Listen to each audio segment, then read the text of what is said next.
Aqui eu tenho a Maria das Graças de Paula, ela falou que tem muita secura na boca. Então, para a gente entrar nessa questão dos sintomas, que é tão importante, né, doutor Ricardo? Isso pode indicar diabetes? Sim, é clássico, né, dos sintomas, a gente chama a tríade, né, os 3 sintomas principais, a boca seca, que acaba levando a muita sede, né, muito aumento do volume do xixi, a gente chama de poliúria, né, muita urina, dá muita sede, faço muito xixi. E acabo perdendo peso porque estou numa fase de doença muito já avançada. O ideal é a gente fazer exames, fazer a avaliação antes de chegar nessa fase, ou descobrir o quanto antes para não chegar numa fase muito doente, onde eu tenho muitos sintomas. Né? Mas além desses sintomas, tem a turvação visual, né? O enxergar embaçado, que a população fala, né? Então, dores nas pernas, sem um motivo aparente. Então, principalmente o diabetes tipo 2, ele vai meio insidioso, quietinho ali, fazendo o estrago, e os sintomas vão aparecendo aos poucos e às vezes são sintomas bem inespecíficos, como por exemplo uma dor nas pernas. Exato, né? Então porque isso pode às vezes surpreender, né? dificulta para o paciente também pensar, né? Geralmente a boca seca e muito xixi é bem já mais divulgado que é sintoma de diabetes, as pessoas acabam procurando quando acontece isso. Mas existem outras formas de apresentação onde os sintomas vão muito devagarzinho, e às vezes quando a pessoa descobre já está numa fase bem avançada da doença. Por isso aquela rotina da gente sempre fazer exames de forma anual? Sim, importante, né? Então, assim, a gente já tem uma população que já é mais indicado fazer, né? Os pacientes que têm os chamados fatores de risco, né? Então, estou acima do peso, tenho hipertensão, tenho colesterol alto, isso tudo já me faz, né, pensar que eu preciso ficar de olho na minha glicose. Exato. Então, fazer anualmente, né, um check-up, avaliação ali para dosar como é que está a glicose, é um exame simples, né? Até aquela da punção da ponta de dedo também, para já rastrear, né? Já ajuda. Tá? Já ajuda bastante, né? No caminho da prevenção, além de fazer esse exame, o que mais eu posso fazer? Nesse Dia Nacional a gente precisa reforçar, né, doutor Ricardo? Qual que é o caminho? O principal que a gente fala, né? A prevenção do diabetes, principalmente o tipo 2, que tem como a gente prevenir, né? Então, a adoção de hábitos saudáveis, atividade física regular, né? Fazer frequentemente aquele seu exercício, aquela sua atividade. Pode ser coisa simples, uma caminhada, né, algo mais simples, mas precisa ser regular, né, feito regularmente.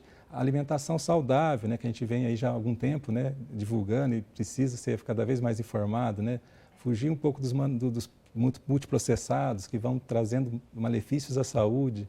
Então, comida saudável, né? Então, na fase de prevenção, eu não tenho proibições tão grandes, mas comer de maneira adequada, a quantidade certa, a escolha dos alimentos mais saudáveis é fundamental para esse período de prevenção à doença.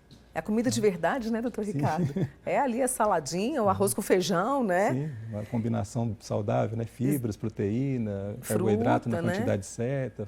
Sim. Exatamente. Eu tenho aqui uma amiga nossa que me perguntou aqui, olha só, acho que ela chegou agora. Qual o exame certo para saber se a pessoa tem diabetes? Então, a gente utiliza basicamente 3 opções de teste para fazer diagnóstico. A glicemia, a dosagem da glicose, né, o açúcar no sangue em jejum. O paciente faz o jejum adequado, 8 a 10 horas, e faz sua dosagem no exame de sangue. Se tiver alterado em 2 ocasiões diferentes, em 2 dias, em momentos diferentes, né, 2 dias diferentes, ele então confirma. E qual que é alterado? Acima de 125. Em jejum, né, seria o critério para diagnóstico de diabetes usando esse exame. Tem a hemoglobina glicada, que é um exame que dá uma média dos últimos meses do açúcar no sangue. Então, ele ajuda também, tem um ponto de corte, que acima de 6,5 é um critério para diagnóstico de diabetes. E tem um teste de tolerância à glicose, onde a gente dá aquele copo com suco, com açúcar. As gestantes estão acostumadas a fazer eles, né? Então, assim, é um teste que a gente dosa antes e depois de tomar esse líquido com açúcar e vê o nível. Se passou de 200 na segunda hora aí após o teste, confirma o diagnóstico de diabetes também. Tá? Então, esses são o padrão ouro. O testezinho da glicemia capilar, né, que a gente fala, a ponta de dedo, né, furar o dedo, ele serve para a gente monitorar, né, a glicose, acompanhar a glicose e, em alguns casos, para servir de alerta. Opa, eu preciso fazer o exame verdadeiro para confirmar meu diagnóstico. Tá? Só para a gente fechar, o diabetes gestacional também é motivo de preocupação, doutor Ricardo? Sim, sim, também, né, com aumento de prevalência nos últimos anos. Aumentou também? Também ligado a essa questão, né, a gravidez numa idade mais avançada ou que o estilo de vida atual tem levado as mulheres também, às vezes, a ter a gravidez mais tarde. E a questão do peso também, né, que vai influenciar também esse padrão de piora da resistência à insulina nessas gestantes. Deixa eu só, Rafael Cândido, meu querido coordenador, me dá mais um tempinho, porque eu preciso aqui trazer a pergunta muito importante da Irene em relação, que a gente falou sobre a questão das faixas etárias, mas ela trouxe um ponto de atenção. E na criança, como é que a gente pode saber que ela está desenvolvendo diabetes? Então, na criança, o mais comum dos sintomas realmente é aumento do xixi, do volume do xixi, né? A criança começa a acordar à noite para fazer xixi, levantar à noite várias vezes para fazer xixi. Às vezes vai evoluir para uma fase onde tem perda do apetite, inapetência, que a gente fala, né? Apesar de urinar muito, vai beber muita água também, vai pedir água. E o cuidado que a gente chama atenção é principalmente abaixo dos 3 anos, onde usa fralda, onde às vezes ver o volume do xixi é um pouco mais difícil. Então ali a gente pede para prestar atenção também na questão do peso. A criança começar a perder peso de uma maneira assim, sem ter uma causa aparente, e ficar atenta à possibilidade de ser diabetes. Mas o principal, muito xixi. Pé diabético? Sim. Tem que ter atenção. Atenção, prevenção. O que é isso? Né? O pé diabético é uma das complicações já mais avançadas do diabetes. O paciente com diabetes ele vai perdendo a sensibilidade dos pés, ele não percebe que está machucado ou que tem um sapato que está machucando, e aquela ferida inicial vai se tornando uma ferida maior, até formar uma úlcera e ter uma infecção e às vezes acabar numa amputação.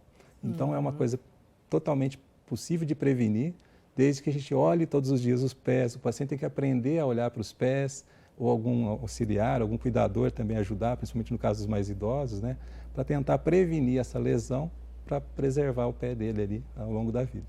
Informação clara, objetiva para todos nós nesse dia tão importante, 26 de junho, o Dia Nacional do Diabetes, com a ajuda aqui do querido Dr. Ricardo Rodrigues, que é endocrinologista e também amigo nosso aqui. Não demora para voltar não, viu, Ricardo, que a gente precisa ajudar as pessoas, viu? Ok, Mônica, obrigado. Eu agradeço a oportunidade. Viu? Um abraço. Boa semana. Obrigado. Conheço o Dr. Ricardo. Tem um tempão, né, Ricardo? Sim.